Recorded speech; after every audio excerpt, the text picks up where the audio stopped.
लिखा है कि एक प्रकार से सूतक और सोवर में हम ठाकुर जी की पूजा क्यों नहीं करते। देखो, घर के सदस्य हैं तो घर में भी तो सूतक के समय छौंक नहीं लगता। घर के लोगों को भी मना किया जाता है कि साबुन तेल मत लगाना।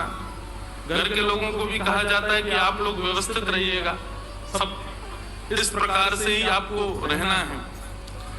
परंतु बंधुओं, एक बात सदैव याद रखें, ठाकुर जी घर के सदस्य हैं, परंतु ये सत्ता कभी नहीं भूलनी है कि वो परब्रह्म भी तो हैं, वो परब्रह्म सत्ता भी तो हैं। और घर के सदस्य हैं तो घर की हर प्रकार की स्थिति उनके साथ में संभव है, पर घर की कई स्थितियों में तो कई सारे भाव आ जाते हैं जहां पर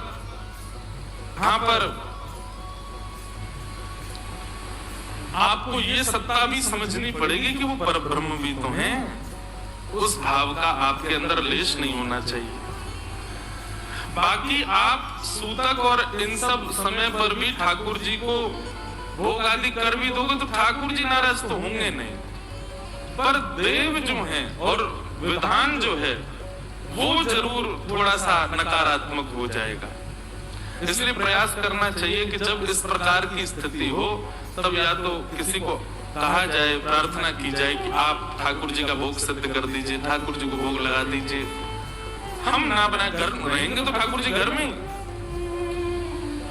दूसरी बात, या फिर हमारी स्थिति इतनी ऊंची पहुंच जाए, एक बात सदैव याद रखिएगा बंधु, संशय मन में आ रहा है तो इसका मतलब स्थिति हमारी अभी है नहीं वहां तक। या तो संशय आना ही नहीं चाहिए, आप करते रहो चाहे सेवा ठाकुर जी की, चाहे सूतक हो चाहे पातक हो, चाहे कितनी भी अपवित्र स्थिति हो, आप सेवा करते रहो। आपकी बुद्धि में संशय नहीं आना चाहिए, करें कि ना करें। और संशय आया है तो इसका मतलब अभी स्थिति इतनी नहीं है, तो फिर किसी को नियोजित करो, आप करो सेवा। या तो संशय निवृत्त हो जाओ कि संशय ही ना आवे, मन में एक बार भी ये भाव नहीं आवे कि कहीं हम गलत तो नहीं कर रहे।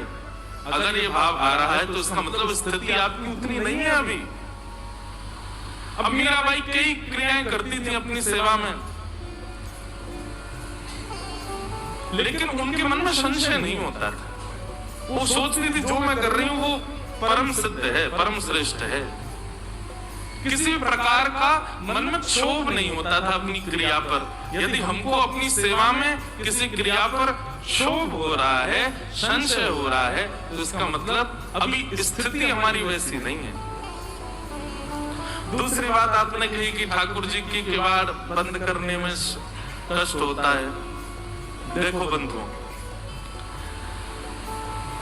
सबको अपना प्राइवेट टाइम चाहिए होता है, सबको अपनी प्राइवेसी चाहिए होती है। हम क्या चाह रहे हैं कि नहीं तुम 24 घंटा हमारे सामने बैठे रहो, कितना भी आपका सगा क्यों ना हो परेशान हो जाएगा, अरे भाई थोड़ी देर तो अकेला छोड़ो हमको।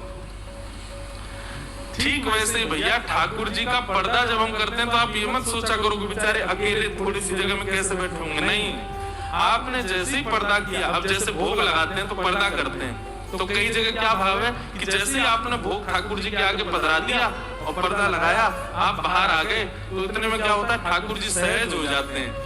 ऐसे बैठे होंगे तो ऐसे हो जाएंगे और अपने सब सखाओं को बुला लेते हैं। सब सखाओं के साथ में बढ़िया सब सखा के बोले, बता लाला आज तेरे सेवक ने कहा बनाया? बोले आज तो कढ़ी बनाई है, दाल बनाई है, मधुमंगल श्रीधामा। सब ठाकुर जी के सखा आते हैं, एक दूसरे को बढ़िया प्रेम से खवाते पिवाते हैं। अब आप पर्दा खोल करके रखोगे तो ठाकुर जी सहज नहीं हो पाएंगे, संकोच होता है लाल जी को। एक घटना है, मैं कभी कभी कथा में सुनाता हूँ। श्रीनाथ जी नाथ द्वार में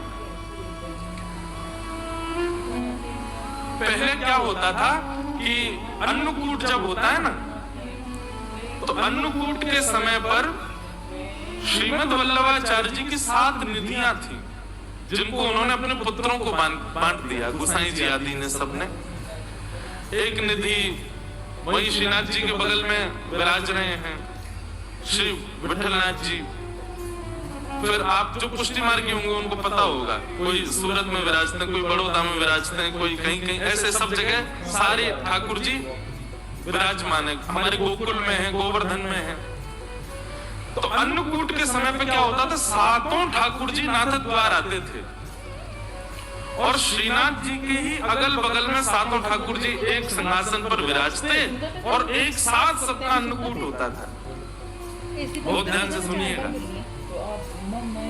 आज भी नाथ द्वार में नियम है कि जब ठाकुर जी का भोग लगता है ना, तो ऊपर अटारी पर बैठ करके सहनाई बजाई जाती है, नगाड़े बजाए जाते हैं, समझ जाओ कि ठाकुर जी का भोग लग रहा है। तो अन्नकूट के समय पर सातों ठाकुर जी आए और श्रीनाथ जी के सामने अन्नकूट रखा गया। बढ़िया प्रेम से ठाकुर जी ने आरोगा। आरोगने के बाद अन्नकूट आदि सब समेट दिया। सातों निधि अपने अपने स्थान को चले गए। तो एक दिन रात्रि में शयन कराने के बाद जैसे ही मुखिया जी के पुजारी जी हैं वो अपने शयन में गए, तो ठाकुर जी स्वप्न में आ गए श्रीनाथ जी, और स्वप्न में ऐसे आके बैठ गए रूठ के। तो गोसाई जी बोले, मुखिया जी बोले, जय जय, कहाँ गए हो, आप उदास लग रहे हो। तो कमी रह गई, कल तो अन्नकूट पाया आपने, चकाचक भोजन किया है, अब तो आनंद आ रहा होगा। श्रीनाथ जी बोले, मेरा पेट नहीं भरो, यही मारे तो मैं दुखी है रहूं। बोले क्यों, पेट क्यों ना भरो। बोले आप इतनी सारी सामग्री सामने रखी, लेकिन वो सातों मेरे बगल में बैठे, एक यहाँ बैठो एक वहां बैठो, सब इतने सारे बैठे, मुझको तो खावे में संकोच आ रहा। मैं खा रहा हूं तो मुझको यूं लग रही, मैं सोच रहा हूँ कैसे खा रहा है, कैसे भर के खा रहा है, या हमारे में तो अब जैसे आप भोजन करो, निश्चित है रेस्टोरेंट में जब जाते हैं भोजन करने तब की स्थिति और घर में जब करते हैं तब की स्थिति अलग होती है। कई लोग होते हैं बाहर जाएंगे तो चम्मच लेंगे, जे लेंगे और बड़े ऐसे खाएंगे जैसे कितने साफ सुथरे हैं, और घर में जब आ जाते हैं तो बनाए महाराज चावल के पहाड़, बीच में कर दिया गड्ढा, उसी में सब्जी, उसी में दाल, उसी में पापड़, उसी में दही। एक हमारे साथ एक पंडित जी हैं, वो विचित्र हैं, वो चावल में दाल डालते हैं, फिर घी डालते हैं, फिर चीनी डालते हैं। दाल चीनी, घी चीनी डाल के कौन खाता है भाई, हैं विशिष्ट ऐसे ऐसे पंडित जी हैं हमारे। तो जब आप सहजता में प्रेम से खा रहे होते हो तब आप त्याग नहीं करते कहाँ गिर रहा है कहाँ कैसे, आप बस पाते हो प्रेम से। लेकिन चार लोग बैठे हो तो निश्चित है कि आपका मन भी होगा तो आप बोले नहीं बस ठीक है इतना ही रहने दो। ठाकुर जी बोले, मेरो पेट ही ना भरो, मुंह क्यों लग रही, जन कहा सोचेंगे सबरे अगल बगल में बैठे। बोले कैसे भर खा रहा। श्रीनाथ जी से कही, बोले आज्ञा करो जय जय, फिर कहा करो।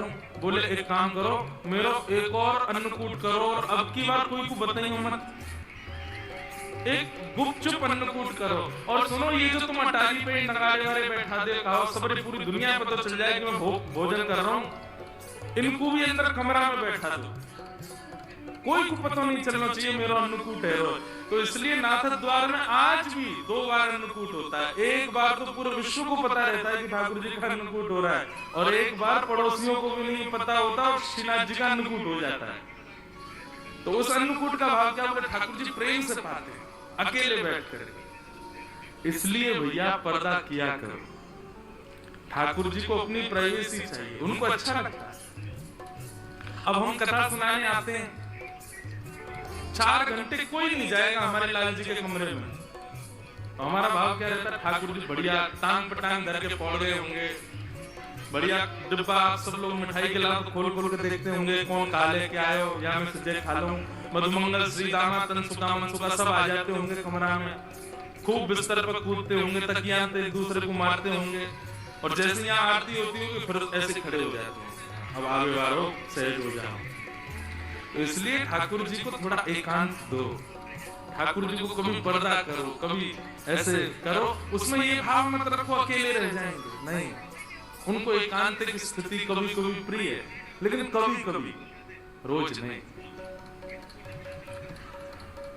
तो ऐसी बात है भैया, सेवा में सदैव याद रखो जो आपको अच्छा लगता है वो ठाकुर जी को करना नहीं है, ठाकुर जी को जिसमें सुख मिले वो उनको पता। श्री राधे राधे भक्तों, आज का सत्संग अगर आपको अच्छा लगा हो तो चैनल को सब्सक्राइब करें।